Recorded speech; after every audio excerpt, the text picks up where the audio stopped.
that could not be buried from the church. No mass, no burial service, no access to a Catholic cemetery. And the two persons were the unbaptized infant, the child who died after birth and was not baptized. We had this concept of limbo, a curious theological conclusion. It was not part of the doctrine of the church. Limbo was a place where the unbaptized child could not go to heaven and therefore was assigned to this mysterious place called limbo. Now that was in the Catholic Catechism up to 1992. Consider the anguish of a mother back in the times when infant mortality was not uncommon, who said her child cannot go to heaven and will not be buried from the church and will not be buried in a Catholic cemetery, but has to find a place separate and remote. The second person that was consigned to night burials was the victim of a suicide, at a time when suicide was considered the final and absolute sin. And therefore the victim of suicide could not be buried from the church and would not be buried in a Catholic cemetery, and therefore was consigned to this remote place of night burials. The church, our church, shamed these people into burying their dead at night because they were so embarrassed and so devastated by this extraordinary moment of death, the unbaptized child and the victim of suicide. And therefore, the victim of suicide was said to have died in sin and therefore didn't have access to heaven. And I learned that. By the way, the practice of having a mass and a Catholic burial for victims of suicide is very recent, up to 1980. That's when it changed as a liturgical practice, whereas victims of suicide could indeed be buried from the church.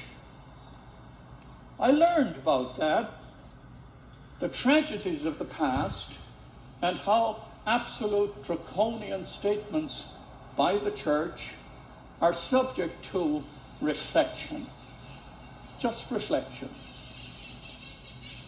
We should think a second time. This document reinvigorates a past reference to say persons who belong to the LGBTQ plus community are objectively disordered. Who among us would believe that God made a mistake? In the act of creation, somehow, God must have made a mistake. We have somebody who is objectively disordered.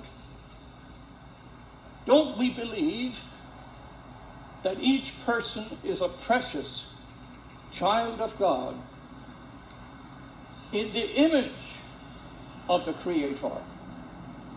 Don't we believe that there's a uniqueness in each person? Don't we believe that somehow each person speaks to us about God's infinite wonder and God's glory?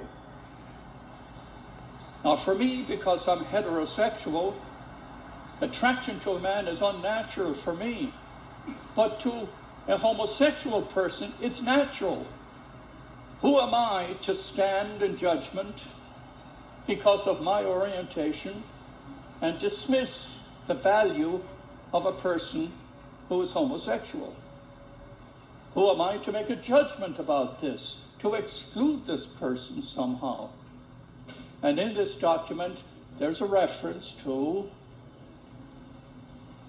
this union of same-sex marriage is disorderly, recovering the original statement that persons of this orientation are objectively disordered. The second thing is that they are in sin. Now, we made a judgment about persons in suicide in the past.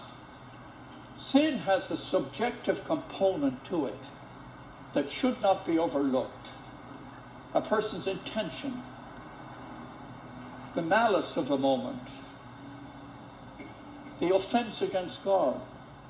Grave sin has this subjective component. Dealing with a suicide person, they're overwhelmed by some burden.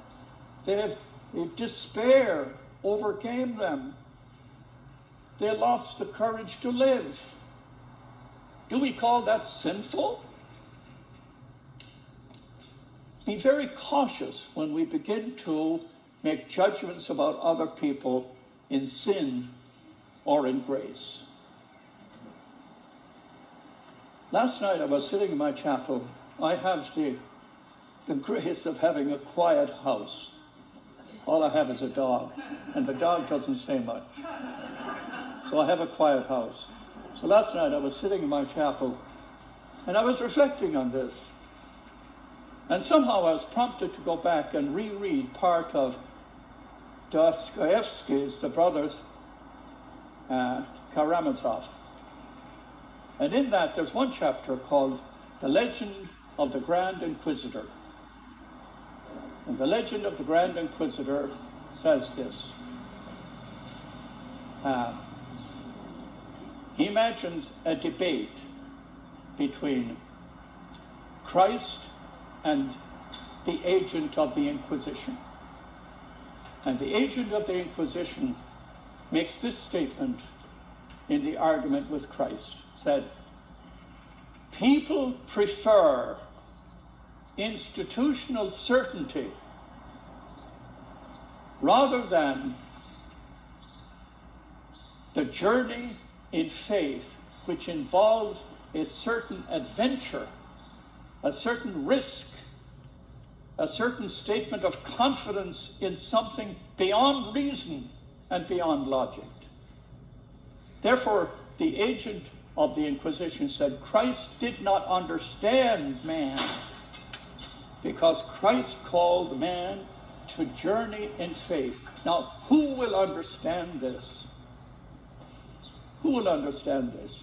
Only somebody who questions, who searches, who seeks, who has the strength of faith to journey into the unknown, to believe that God is with you, that Christ blesses you, that whoever you are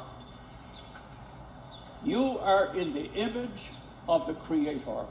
There is goodness in you. There is beauty. There is wonder in you, whoever you are. And then it crossed my mind that perhaps we have misunderstood the present moment. Perhaps the wrong question was asked. May a priest bless this same-sex couple that comes to Holy Family and wants to belong? Perhaps it's the wrong question. Perhaps the question should be, is the church open to accept the gift, the grace, the faith, the courage of this couple? When I think about it, they might have walked away. They might have said, I don't want to belong to a church that doesn't honor me. It's not so much the blessing. Does the church understand me? Does the church reverence me? Does the church respect me? Is there a place in the community? Now, we counsel families. Every one of us counsel families to embrace the belonging of each person, especially when they're different. Don't break your family. I have preached that all my years here. It doesn't matter what happens in your family. Do not break your family. Hold your family together. There's a belonging, there's a bond that must not be broken in a family. So when a family deals with this issue, we do not counsel the family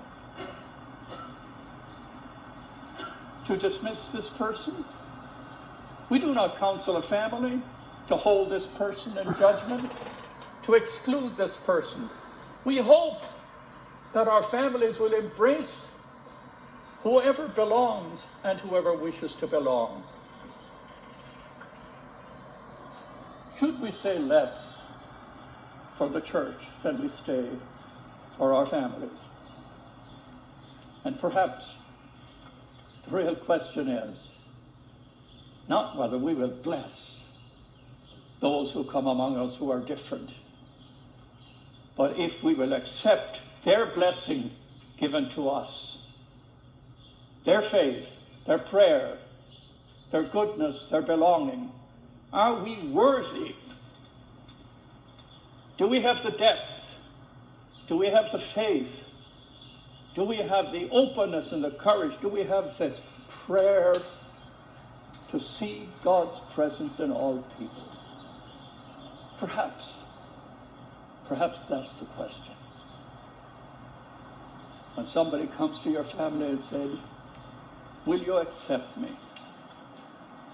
Will you understand me? Will you honor me? May I belong? And the family says, you belong. You are my brother. You are my sister. You are my child. And what do we say in the church? We say, families, you must do that, but we dispense ourselves from doing likewise. Consider then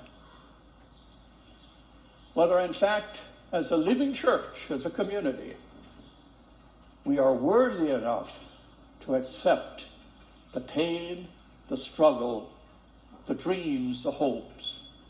Whether we have enough openness and courage and a heart large enough to say, your pain is my pain. Your struggle is my struggle. Your dream, that's my dream. Your desire to belong is somehow my desire to belong, perhaps in another context. So keep that in mind. It deserves our prayer. It deserves somehow the sharing of our faith, and it deserves some conversation. Therefore, I have chosen to proclaim today, in this homiletic time, that we need to pray, to increase our faith, to open ourselves, so that in some way, we, the church, may be worthy to accept all people who struggle on the margins, who pray to belong, who touch you and say, will you welcome me? Will you bless me? Will you embrace me? May I belong?